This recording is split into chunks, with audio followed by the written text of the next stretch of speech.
الله خير الهدي هدي محمد صلى الله عليه وسلم وشر الأمور محدثاتها وكل محدثة بدعة وكل بدعة ضلالة وكل ضلالة في النار. اللهم رب اشرح لي صدري ويسر لي أمري واحلل عقدة من لساني يفقهوا قولي.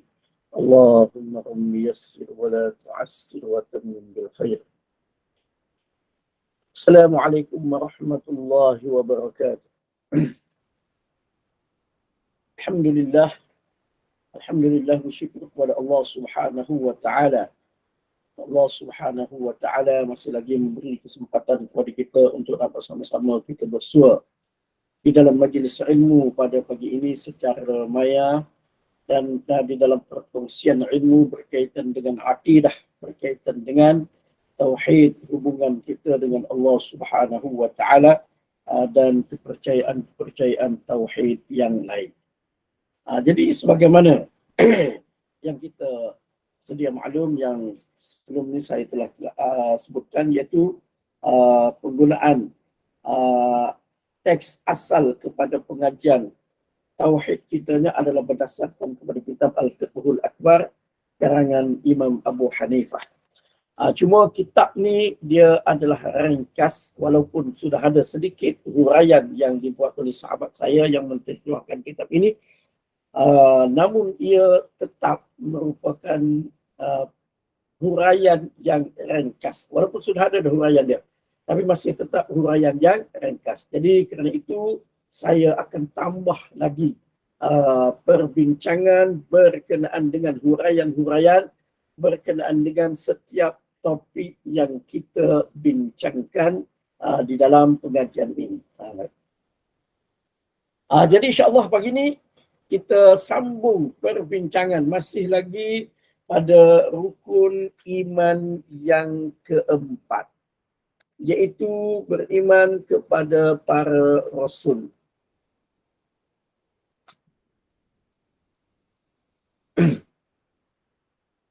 Jadi kalau kita lihat, saya baca sedikit teks asal kepada kitab Imam Abu Hanifah ni, iaitu beliau mengatakan aslut tauhid wa ma yasihhu li'tiqadu alayhi yajibu an yaqula amantu billahi wa malaikatihi wa kutubihi wa rusulihi wal ba'thi ba'da al-maut wal qadari khairihi wa syarrihi min Allah ta'ala wal hisab wal mizan wal jannatu wan nar wa dhalika وَذَلِكَ كُلُّهُ حَقٌّ.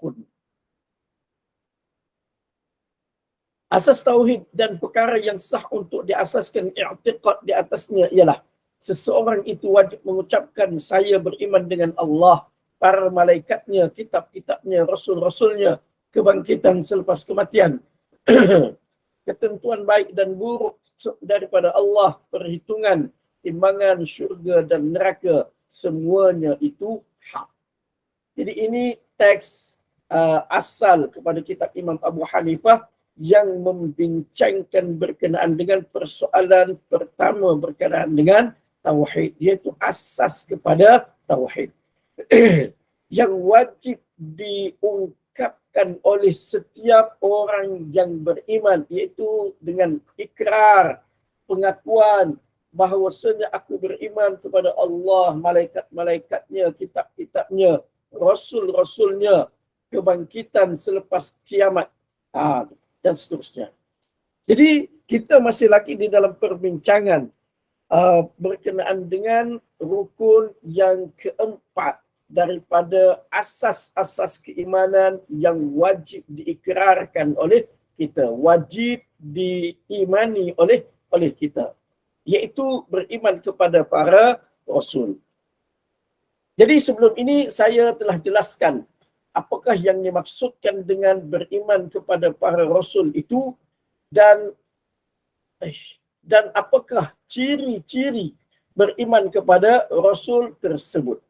Dan insya-Allah pada pagi ini saya akan sambung lagi perbincangan berkenaan dengan ciri-ciri beriman kepada para rasul.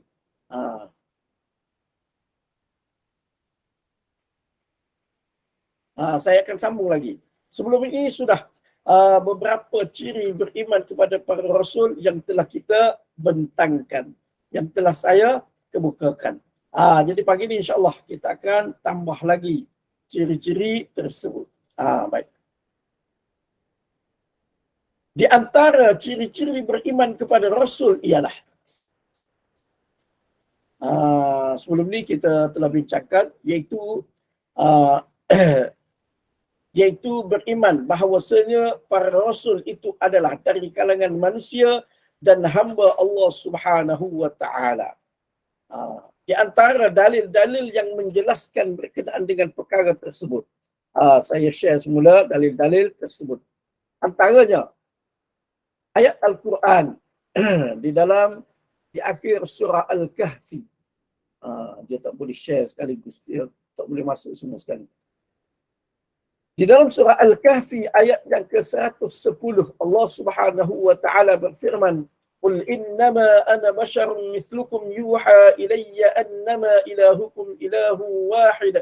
فمن كان يرجو لقاء ربه فليعمل عملا صالحا ولا يشرك بعبادة ربه أحدا. Katakanlah wahai Muhammad, Allah Subhanahu wa taala memerintahkan kepada Nabi sallallahu alaihi wasallam supaya berkata, aku adalah manusia seperti kamu, diwahyukan kepadaku. Perbezaan antara Nabi sallallahu alaihi wasallam dengan manusia yang lain ialah diwahyukan kepada baginda. Maknanya ciri-ciri kenabian. Segala ciri-ciri kenabian membezakan antara Nabi alaihi wassalam dan Nabi kita Muhammad sallallahu alaihi wasallam dengan manusia yang lain. Jadi mana Allah Subhanahu wa taala suruh Nabi sallallahu alaihi wasallam jelaskan bahawasanya dia adalah manusia sebagaimana yang lain dari sudut luaran, dari sudut fizikalnya. Baik. Kemudian saya kemukakan juga berkenaan dengan nabi-nabi yang lain. Umpamanya di dalam surah Al-Isra Allah Subhanahu wa taala berfirman, "Dzurriyyata man hamalna ma'a Nuh innahu kana 'abdan syakura." Keturunan orang-orang yang telah kami bawa bersama-sama dengan Nabi Nuh di dalam bahtera, sesungguhnya ia adalah hamba yang bersyukur. Mana Nabi Nuh alaihi salam disebutkan oleh Allah Subhanahu wa taala sebagai seorang hamba, iaitu hamba Allah Subhanahu wa taala. Maknanya sifat dia tu dari sudut fizikal, dari sudut diri dia itu adalah sama sebagai manusia yang lain, iaitu hamba Allah Subhanahu wa taala. Untuk apa? Untuk menghalang berlaku penyelewengan di dalam agama sebagaimana yang berlaku kepada Kristian, kepada Majus, kepada Yahudi yang telah meletakkan Nabi mereka di tahap yang lebih daripada tahap sebagai manusia sehingga sampai kepada tahap Tuhan. Begitu juga kepada Nabi sallallahu alaihi wasallam di dalam ayat yang kita baca sebelum ni di dalam surah Al-Isra ketika membincangkan berkenaan dengan Isra Mi'raj. Allah Subhanahu wa taala jelaskan, subhanallazi asra bi'abdihi lailan minal masjidil haram. Maha suci Allah yang telah memperjalankan hamba-Nya daripada Masjidil Haram ke Masjidil Aqsa. Jadi yang itu telah kita bincangkan di dalam perbincangan berkenaan dengan Isra Mi'raj sebelum ini. Kemudian di dalam ayat yang lain di dalam surah Al-Furqan Allah Subhanahu wa taala berfirman, tabarakalladzi nazzala al-furqana ala 'abdihi liyakuna lil'alamin nadhira. Maha suci Allah yang telah menurunkan Al-Furqan kepada hamba-Nya, iaitu kepada Nabi sallallahu alaihi wasallam. Jadi mana di dalam ayat ini juga Allah Subhanahu wa taala menjelaskan kedudukan Nabi sallallahu alaihi wasallam adalah hamba-Nya. Kemudian di dalam hadis, umpamanya di dalam hadis yang diriwayatkan oleh Imam Muslim, nanti kita share dulu, saya copy paste dulu hadisnya, iaitu riwayat daripada Rafi' bin Khadij. Ini di dalam Sahih Muslim. Tak boleh masuk keseluruhan.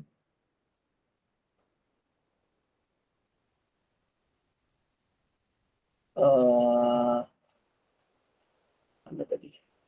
Di dalam hadis yang diriwayatkan oleh Imam Muslim daripada Rafi' bin Khadij, Dia kata, dia sebut, qadiman Nabi sallallahu alaihi wasallam al-Madinata wa huwa yu'abbiruna an-nakhla. Wa hum yu'abbiruna an-nakhla. Faqala ma tasna'un? Qalu kunna nasna'uhu. Qala la'allakum law lam taf'alu kana khayra fatarakuhu. Fanaqasat aw fanaqat aw fanafadat. قال فذكروا ذلك له فقال إنما أنا بشر إذا أمرتكم بشيء من دينكم فخذوا به وإذا أمرتكم بشيء من رأي فإنما أنا بشر. Daripada Rafi' bin Khadij radhiyallahu anhu, katanya Nabi sallallahu alaihi wasallam datang ke Madinah dan mereka iaitu penduduk Madinah mengahwinkan pohon tamar. Lalu baginda sallallahu alaihi wasallam bertanya, apakah yang kamu lakukan ini? Mereka menjawab, kami sering melakukannya sebegini. Nabi sallallahu alaihi wasallam berkata, boleh jadi kalau kamu tidak melakukannya adalah lebih baik, maka mereka meninggalkannya lalu menjadi kuranglah hasil tanaman mereka. Rawi itu Rafi' berkata, maka mereka menyebutkan perkara tersebut kepada Nabi sallallahu alaihi wasallam. Maka baginda sallallahu alaihi wasallam bersabda, aku hanyalah seorang manusia. Bila aku memerintahkan kamu dengan sesuatu urusan agama kamu, berpeganglah dengannya. Dan bila aku menyuruh kamu dengan sesuatu berdasarkan pendapatku, maka aku hanyalah seorang manusia. Jadi di dalam hadis ni, ceritanya Nabi sallallahu alaihi wasallam datang ke Madinah. Penduduk Madinah, mana teknologi pertanian mereka sudah lebih maju berbanding dengan penduduk Mekah. Jadi di Madinah mereka mengahwinkan pokok tamar. Tu mengahwinkan bunga ke macam mana ke yang tu kita tanya pihak pertanian dah, mereka tahulah cara tu. Tapi maknanya penduduk Madinah mengahwinkan pokok kurma. Lalu bila Nabi sallallahu alaihi wasallam melihatnya, Nabi tanyalah, apa yang kamu buat ni? Sebab di Mekah tidak dilakukan sedemikian. Lalu mereka pun mengatakan, kami memang biasa buat begini untuk pokok tamar kami. Lalu Nabi sallallahu alaihi wasallam kata, mana berdasarkan kepada pengetahuan baginda, kalaulah kamu tak buat, bukankah lebih baik? Maknanya lebih baik tak payah buat lah. Buat macam orang Mekah. Orang Mekah tak ada pun buat macam ni. Maka penduduk Madinah pun dah Nabi kata begitu, mereka pun ikutlah. Mereka pun dengar apa yang disarankan oleh Nabi sallallahu alaihi wasallam. Lalu berlakulah kekurangan, jadi kurang hasil tanaman. Kemudian mereka ceritakan kepada Nabi sallallahu alaihi wasallam. Lalu Nabi pun kata, aku hanya manusia. Nabi kata, kalau aku suruh kamu berkenaan dengan urusan agama kamu, kalau aku cerita ni berkenaan dengan urusan agama, maka ingat, dia mari daripada Allah Subhanahu wa taala. Ia adalah berdasarkan wahyu daripada Allah Subhanahu wa taala. Sebab yang membezakan Nabi dengan orang lain adalah wahyu, adalah nubuwah kenabian. Antara dia iaitu wahyu.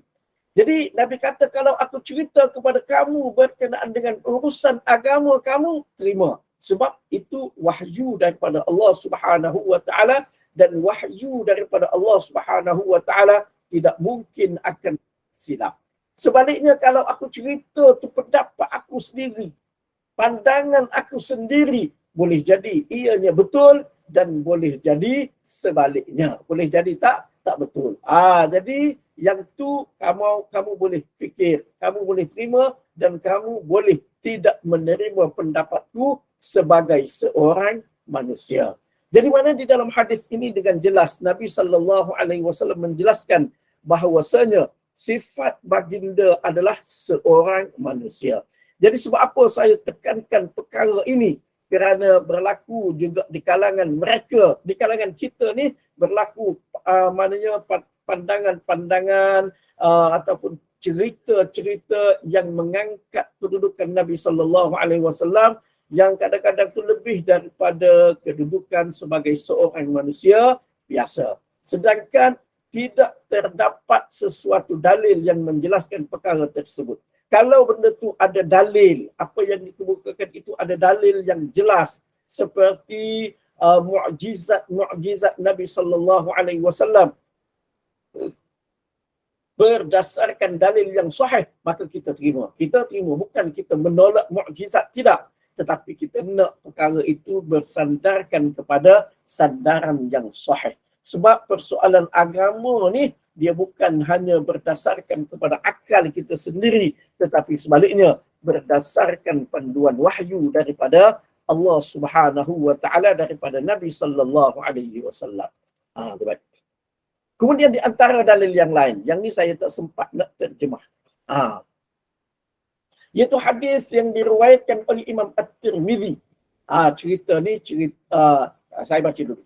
An Abi Talhah qala syakawna ila Rasulillah sallallahu alaihi wasallam al-ju'a wa rafa'na an butunina an hajarin farafa'a Rasulullah sallallahu alaihi wasallam an hajaraini. Abu Talhah radhiyallahu anhu kata, kami mengadu kepada Rasulullah sallallahu alaihi wasallam kelaparan. Jadi ini cerita yang berlaku pada ketika peperangan Khandaq. Ketika mana Nabi sallallahu alaihi wasallam dengan sahabat-sahabat radhiyallahu anhum menggali parit, gali parit. Kan dalam kisah tu Nabi sallallahu alaihi wasallam diceritakan oleh Salman Al-Farisi tentang teknik peperangan yang dilakukan oleh orang Farsi, iaitu dengan cara gali parit. Lalu Nabi sallallahu alaihi wasallam setuju, Nabi pun pakat-pakat gali parit dengan sahabat-sahabat radhiyallahu anhum. Jadi bila mereka melakukan kerja menggali parit itu, masing-masing laparlah, kelaparan, makanan tak cukup. Lalu sahabat-sahabat mengadu kepada Nabi, lapar. Kami lapar ya Rasulullah, kami lapar wahai Rasulullah. Wa rafa'na an butunina an hajarin. Kami pun buka perut kami menunjukkan batu, satu batu. Yang ni maknanya cara, teknik untuk menahan kelaparan yang kita tak tahu, sebab kita ni tak pernah berlapar. Kita ni terlebih kenyang. Tu. Jadi kita tengok orang Arab ni dulu, sahabat-sahabat, bila mana mereka lapar, mereka ikat batu di perut untuk menahan kelaparan.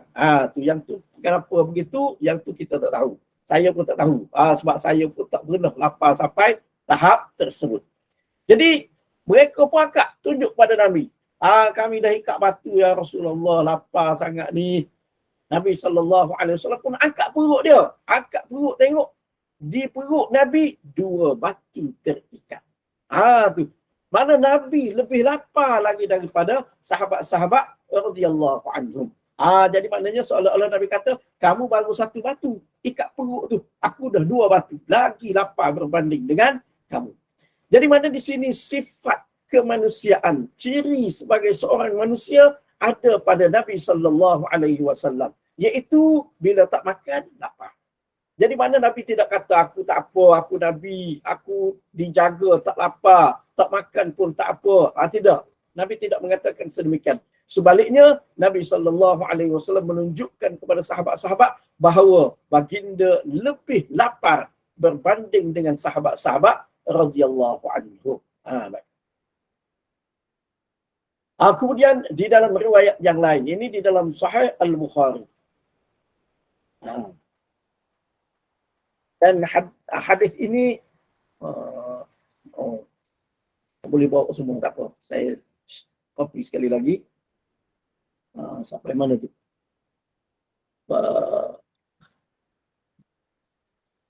Sampai ke mana? Apa kita ambil sini? Baik.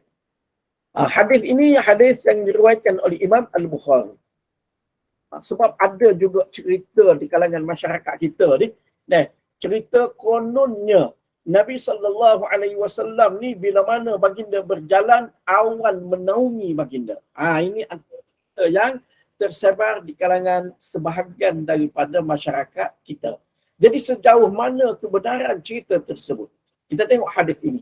Hadis ini diriwayatkan oleh Imam Al-Bukhari dan saya pun tak sempat nak terjemah hadis ini. Tak apa.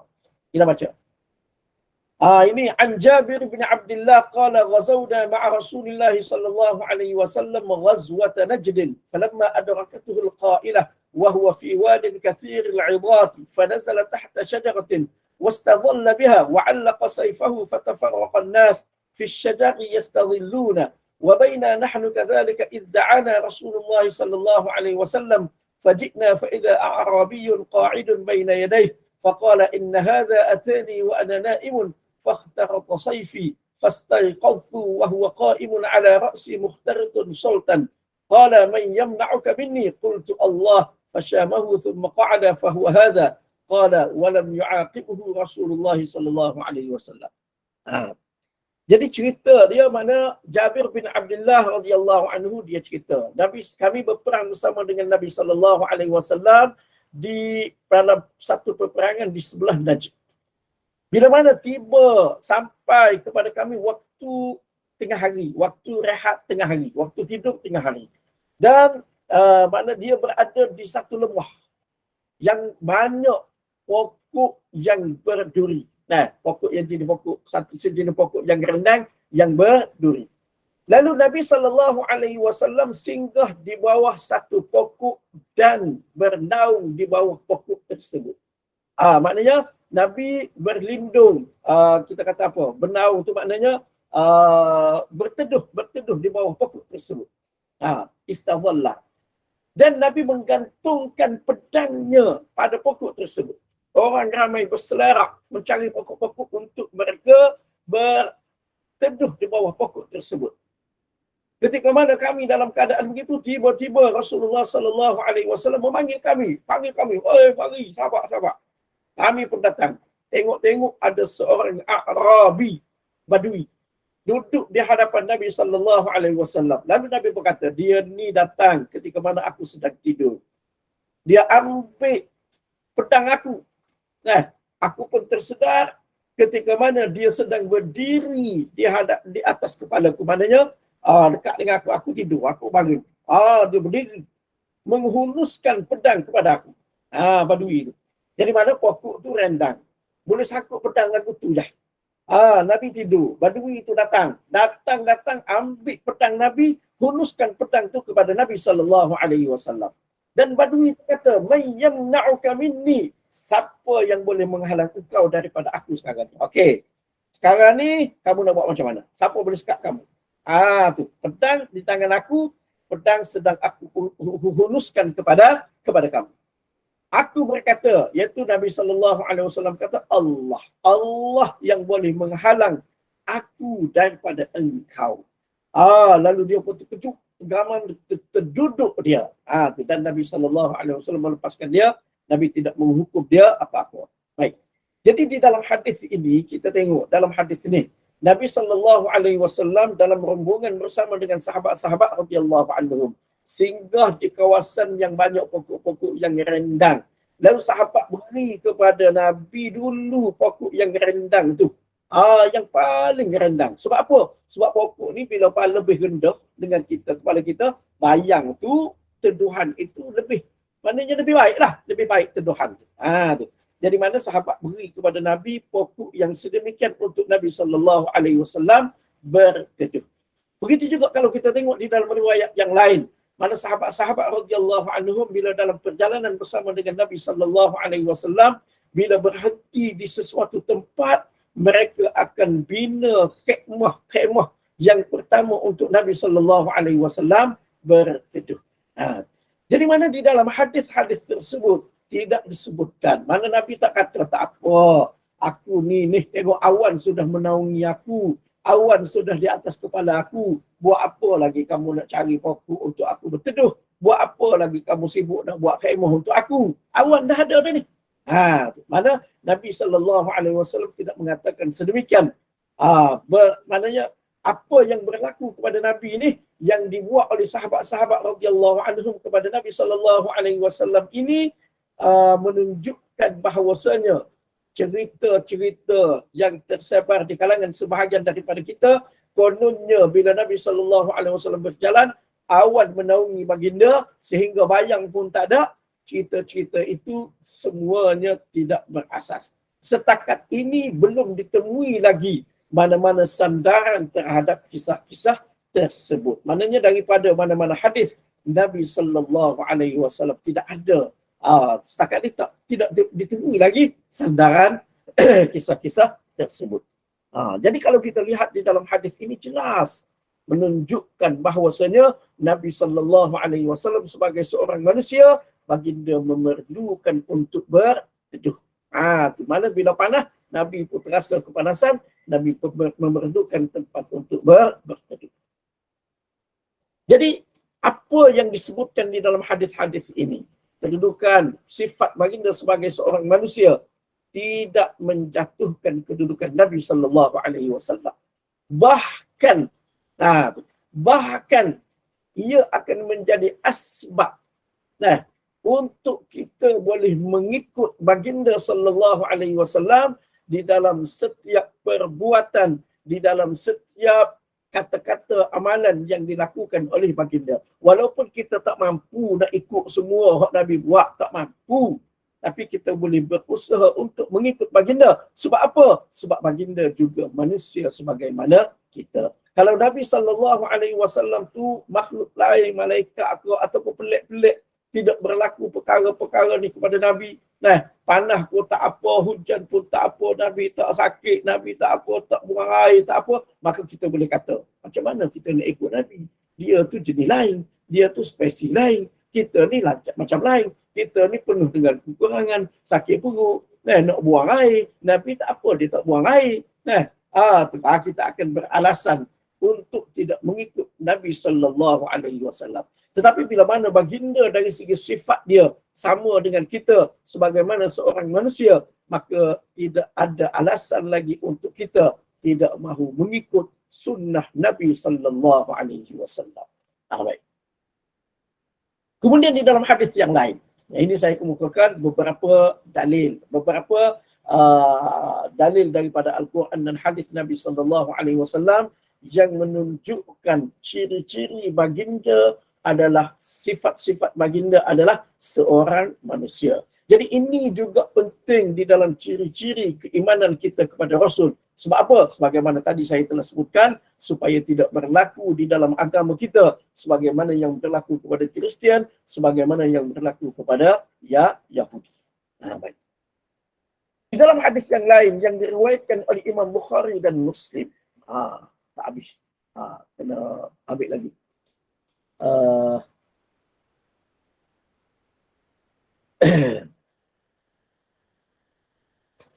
Di dalam hadis yang diriwayatkan oleh Imam Bukhari dan Muslim daripada Ummu Salamah, iaitu salah seorang daripada isteri Nabi sallallahu alaihi wasallam. Dia kata apa? Mana di dalam riwayat yang lain lebih panjang, Ummu Salamah kata terdengar hiruk pikuk di luar rumah. Terdengar hiruk pikuk di luar rumah Nabi sallallahu alaihi wasallam. Dengar, bising apa yang bising tu? Lalu Nabi sallallahu alaihi wasallam keluar, maka sambungan dia hadir. Qala Rasulullah sallallahu alaihi wasallam, innakum takhtasimuna ilayya wa la'alla ba'dakum an yakuna alhana bihujjatihi min ba'din fa aqdiya lahu ala nahwin mimma asma'u minhu fama qata'tu lahu min haqqi akhihi shay'a fala ya'khudhu fa innama ana aqta'u lahu bihi qit'atan minan nar. Jadi bila mana Nabi dengar perkelahian yang berlaku di luar daripada rumah dia, maka Nabi sallallahu alaihi wasallam pun keluar. Nabi kata, kamu mengemukakan perbantahan kepada aku. Kamu mengemukakan perkelahian kepada aku, duk balah, duk bergaduh. Dan Nabi kata, sebahagian kamu mungkin boleh jadi sebahagian kamu al-hana, lebih fasih, lebih petah di dalam berhujjah berbanding dengan sebahagian yang lain. Lalu aku memutuskan keputusan untuk dia berdasarkan kepada apa yang aku dengar daripadanya. Sesiapa yang aku putuskan untuknya hak saudaranya, sebahagian sesuatu daripada hak saudaranya, maka jangan dia mengambilnya kerana aku memutuskan untuknya potongan api neraka. Baik. Jadi dalam hadis ni cerita orang mari duk mengadu kepada Nabi sallallahu alaihi wasallam. Nabi pun bagi tahu dia, kamu duk bergaduh, kamu duk bawa persoalan permasalahan perkelahian yang berlaku di kalangan kamu. Nah, jadi mungkin di kalangan kamu ni sebahagiannya lebih fasih bercakap sedap. Lawyer lah lawyer. Nah, lawyer bercakap sedap, petah, cakap. Lalu aku memutuskan mengikut apa yang aku tengok. Mengikut apa yang aku dengar. Jadi Nabi tidak kata, tak payah duk cakap lah. Tak payah, aku tahu dah hati kamu. Kamu datang-datang tu aku tahu dah hati kamu. Hati ni nak menipu. Hati ni hati betul. Nah, Nabi tak kata lagu tu. Maknanya Nabi tidak mengetahui isi hati manusia. Nabi tak tahu. Kecuali yang diwahyukan, yang diberitahu oleh Allah Subhanahu wa taala kepada Nabi sallallahu alaihi wasallam. Itu lain. Itu lain. Semata-mata dengan diri Nabi, Nabi tak tahu. Nabi tak tahu. Jadi mana di sini Nabi tidak kata aku tahu isi hati. Kamu tak payahlah nak cakap banyak. Diam. Aku putuskan. Aku tahu apa yang ada dalam hati kamu. Nabi tidak mengatakan sedemikian. Tetapi sebaliknya Nabi kata, aku putuskan mengikut sebagaimana yang aku dengar. Mengikut sebagaimana zahir. Aku putuskan. Berdasarkan kepada keputusan itu, jika keputusan itu salah. Iaitu disebabkan kamu pandai bercakap, aku putuskan hak ni menjadi hak kamu. Sedangkan bukan hak kamu. Sedangkan aku putuskan untuk kamu hak saudara kamu ni. Maka jangan ambil. Jangan ambil. Sebab apa? Sebab di situ aku putuskan untuk kamu potongan api neraka. Maknanya hak sebenarnya keputusan itu, lalu kamu ambil keputusan itu disebabkan oleh kepetahan kamu bercakap, kamu sebenarnya ambil potongan api neraka. Jadi mana di sini di dalam hadis ini menjelaskan kepada kita bahawasanya Nabi sallallahu alaihi wasallam tidak ada padanya sifat-sifat ketuhanan, tahu perkara ghaib. Sebaliknya Nabi sallallahu alaihi wasallam dari segi sifat dia sebagaimana manusia yang lain tidak mengetahui perkara ghaib, tidak mengetahui isi hati manusia. Nabi tak tahu. Nabi hanya tahu sebagaimana mengikut yang dijelaskan, diberitahu oleh Allah Subhanahu wa taala kepada baginda. Kemudian banyak lagi lah hadis-hadis yang menunjukkan berlaku lupa kepada Nabi sallallahu alaihi wasallam di dalam sembahyang, dan sebagainya.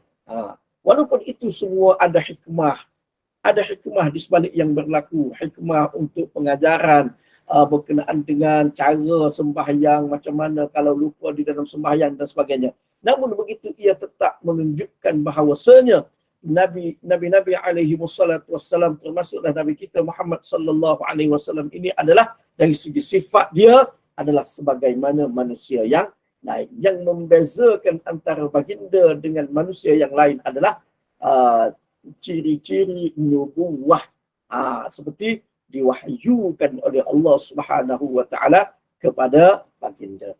Jadi mana kelebihan yang ada pada Nabi sallallahu alaihi wasallam adalah ajaran yang dibawa oleh baginda, ajaran yang dibawa oleh baginda. Jadi sebab tu Nabi sallallahu alaihi wasallam tak nak saya lupa nak bawakan, tak apa saya sebut, lupa nak bawa hadis. Iaitu seperti hadis yang diriwayatkan oleh Anas bin Malik radhiyallahu anhu. Hadis itu kalau tak silap ada di dalam Sunan At-Tirmidzi. Anas bin Malik kata, tidak ada seorang pun yang paling kami kasihi, paling kami suka, paling kami sayang selain daripada Nabi sallallahu alaihi wasallam.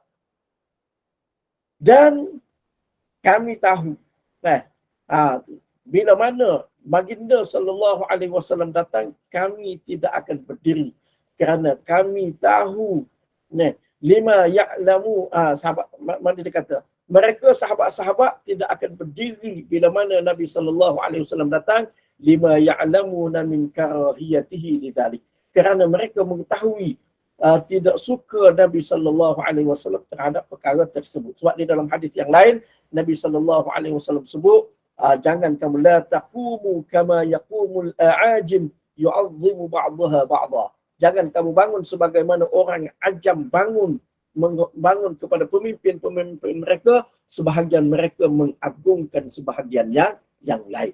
Jadi mana Nabi SAW tak nak berlaku di kalangan sahabat-sahabat dan juga kepada kita dari segi pemujaan adalah kepada tubuh badan Nabi SAW.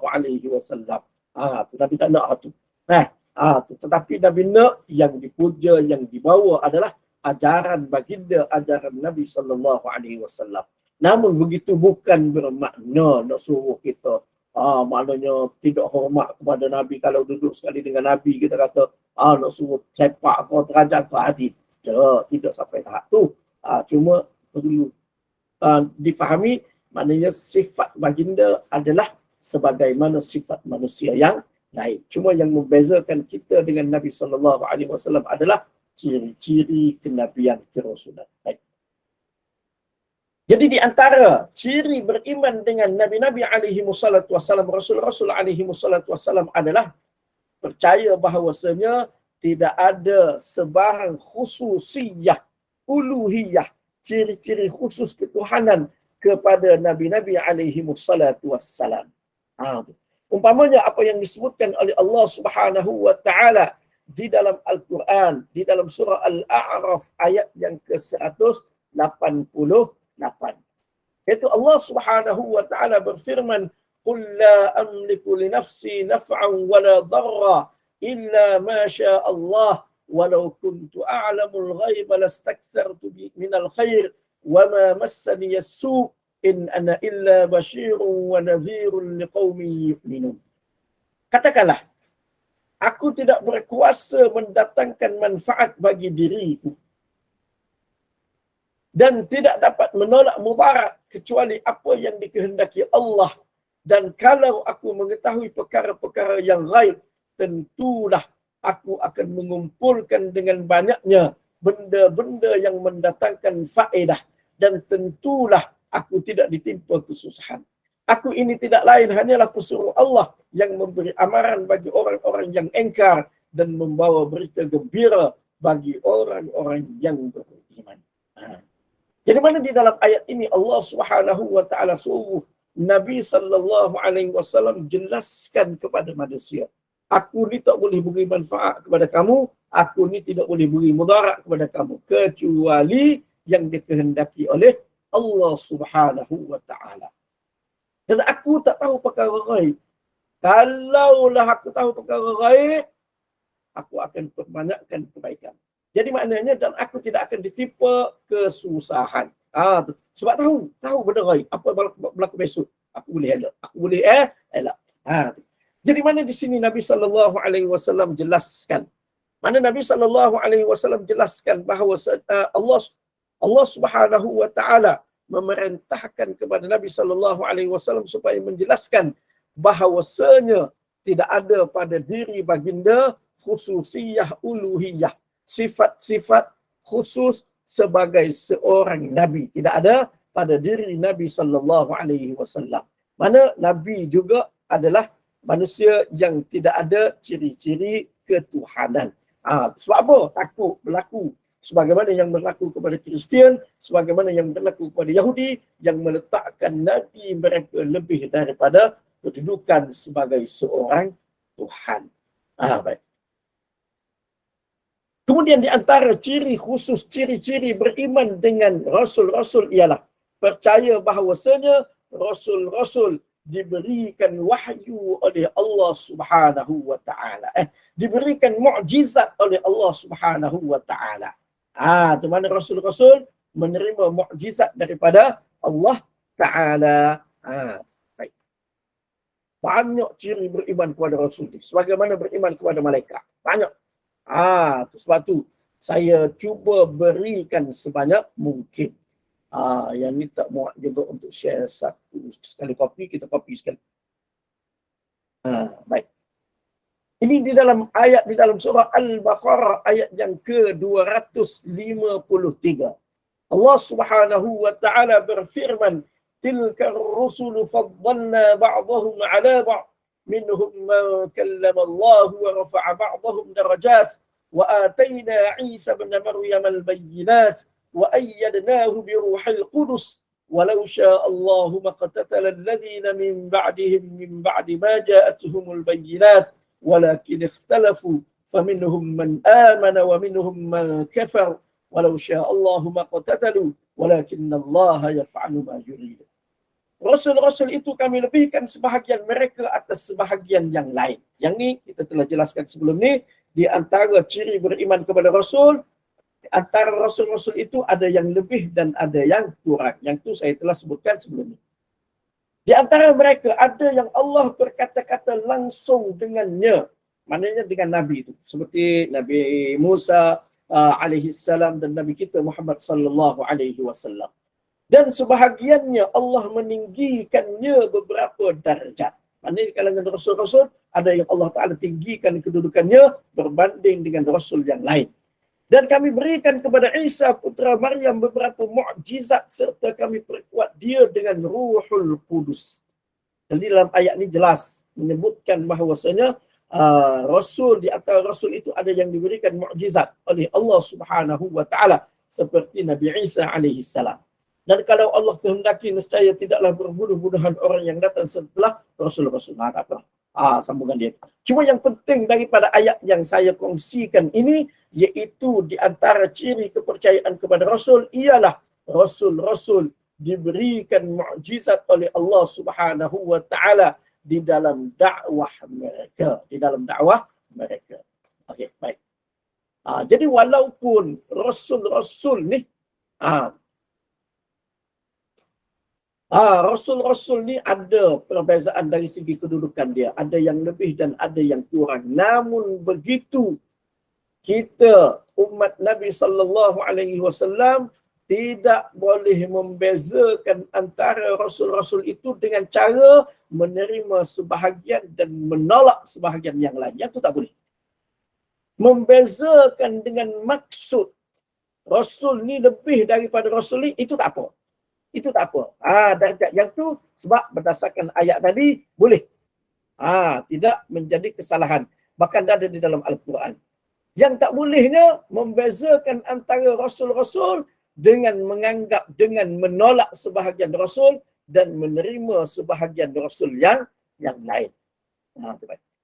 Jadi di dalam surah An-Nisa,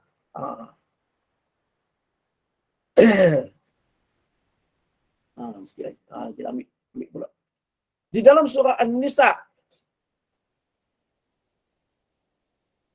ayat yang ke-150 dan 151. Allah Subhanahu wa Ta'ala berfirman, "Innal ladzina yakfuruna billahi wa rusulihi wa yuriduna an yufarriqu bainallahi wa rusulihi wa yaquluna nu'minu bi ba'dhin wa nakfuru bi ba'd wa yuriduna an yattakhidhu baina dhalika sabila ulaika humul kafiruna haqqan wa a'tadna lil kafirin 'adzaban muhina." Sesungguhnya orang-orang yang kufur engkar kepada Allah dan Rasul-Rasulnya dan orang-orang yang hendak membeza-bezakan iman mereka di antara Allah dan Rasul-Rasulnya. Dan orang-orang yang berkata, kami beriman kepada setengah Rasul-Rasul itu dan kufur engkar kepada setengahnya yang lain. Serta bertujuan hendak mengambil jalan yang lain antara iman dan kufur itu. Mereka itulah orang-orang yang kafir dengan sebenar-benarnya dan kami telah menyediakan bagi orang-orang kafir itu azab siksa yang menghina. Baik. Jadi mana? Di dalam ayat ini Allah Subhanahu wa Ta'ala jelaskan orang yang kufur kepada Allah dan Rasul. Orang yang nak memisahkan antara Allah dan Rasul. Beriman kepada Allah. Tapi kepada Rasul tak nak beriman. Sebagaimana yang contohnya berlaku kepada musyrikin jahiliyah dahulu. Mana mereka beriman kepada Allah tapi tak nak beriman kepada Nabi Muhammad sallallahu alaihi wasallam. Kemudian mereka kata pula kami beriman, kami terima sebahagian Rasul dan kami kufur kepada sebahagian Rasul yang lain. Kami terima Nabi Isa tapi kami tak terima Nabi Isa, kami tak terima Nabi Muhammad sallallahu alaihi wasallam. Kami terima Nabi Musa, kami tak terima Nabi Isa. Nabi Isa tu anak haram. Anak zina. Tu dia kata. Apa Maryam tu adalah pelacur. Ini Yahudi kata bukan kita kata, Yahudi kata. Maka kami tak beriman kepada Nabi Isa. Kami tak beriman juga kepada Nabi Muhammad. Tu mana dia tanda? Mana mereka kata kami beriman dengan sebahagian rasul dan kami kufur dengan sebahagian rasul yang lain. Dan kami nak jadikan di antara itu maknanya mengambil jalan yang lain antara iman dan kufur. Tak nak ikut sebagaimana orang yang beriman yang lain. Allah Subhanahu wa taala kata mereka tu orang kafir yang sebenar. Kami terima, kami sediakan untuk orang-orang kafir azab yang menghinakan. Jadi di dalam beriman kepada rasul-rasul ni, kita kena beriman kepada semua rasul-rasul yang diutuskan oleh Allah Subhanahu wa taala, yang disebutkan sebagaimana yang disebutkan di dalam Al-Quran, yang disebutkan di dalam hadis-hadis Nabi sallallahu alaihi wasallam. Kalau kita tengok di dalam Al-Quran, bila mana Allah Subhanahu wa taala menceritakan tentang kaum dahulu, mereka tolak satu rasul, Allah taala sebut menolak rasul-rasul. Kadzabat 'adun mursalin, contohnya.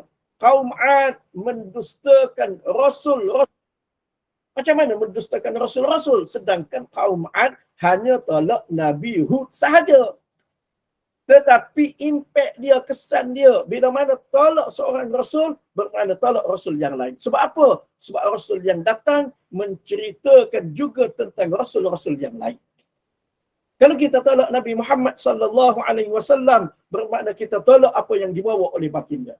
Antara yang dibawa oleh Nabi sallallahu alaihi wasallam adalah berita berkenaan dengan rasul-rasul dahulu. Mana kita tolak cerita berkenaan dengan Nabi Isa, tolak cerita berkenaan dengan Nabi Musa, Nabi Nuh, Nabi Daud dan sebagainya, semua kita tolak. Sebab apa? Sebab kita tak terima apa yang disampaikan oleh Nabi Muhammad sallallahu alaihi wasallam.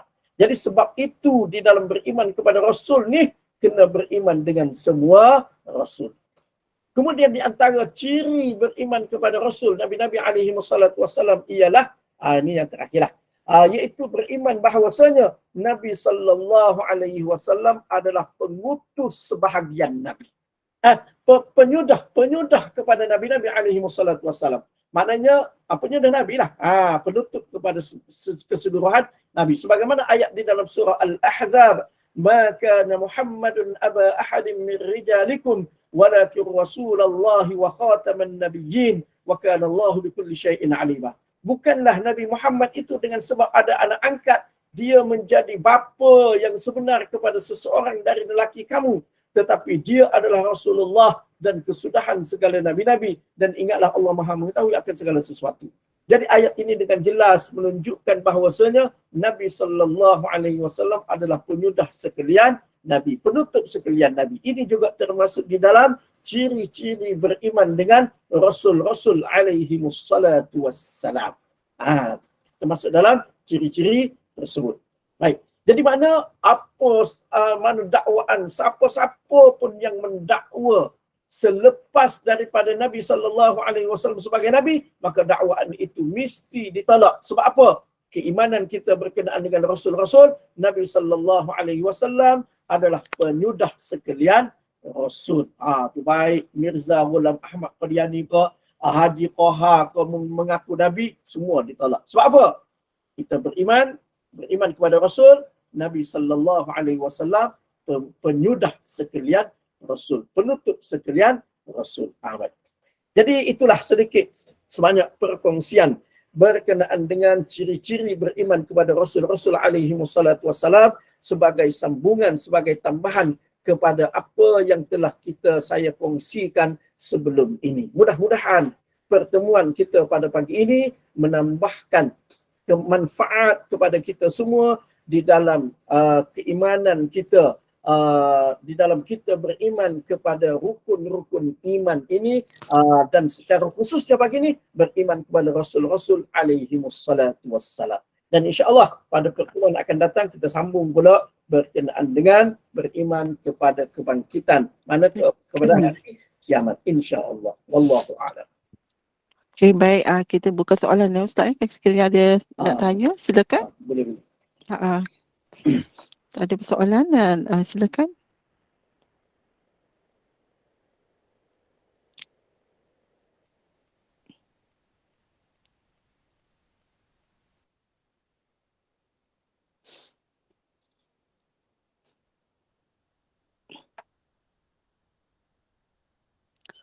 tak ada apa-apa. Inilah. Nampaknya semua dah jelas Ustaz. Baik. Okey, baiklah kita tutuplah dulu majlis kita ini Ustaz. Terima kasih Al-Fadhil Ustaz Ahmad Nasim atas perkongsian ilmu kita pada pagi ini. Yang berkenaan dengan rukun iman itu beriman dengan para rasul. Ya, semoga apa yang disampaikan oleh Ustaz pada pagi ini dapat sedikit sebanyak memberi kefahaman dan manfaat bagi kita semua. Dan seterusnya, marilah sama-sama kita ikuti kuliah duha kita seterusnya pada pukul 9 sebentar saja lagi bersama dengan Al-Fadhil Ustaz Haji Razali. Dan Ustaz kita tangguhlah dulu perkongsian ilmu kita ini, majlis ilmu kita ini dengan tasbih kafarah dan surah Al-Asr. Baik, jadi Alhamdulillah kita dapat berkongsi ilmu pada pagi ini dan terima kasih kepada pihak SPAQ di atas perkongsian ini. Jadi kita tutup majlis kita dengan tasbih kafarah dan surah Al-Asr. Subhanakallahumma wa bihamdika asyhadu an la ilaha illa anta astaghfiruka wa atubu ilaik. Bismillahirrahmanirrahim. Wal 'asri innal insana lafi khusr illa alladhina amanu wa 'amilus shalihat wa tawassaw bil haqqi wa tawassaw bis sabr. Wassalamualaikum warahmatullahi wabarakatuh. Waalaikumsalam warahmatullahi wabarakatuh. Terima kasih Ustaz atas ilmunya. Terima kasih Ustaz. Assalamualaikum warahmatullahi wabarakatuh. Terima kasih Ustaz.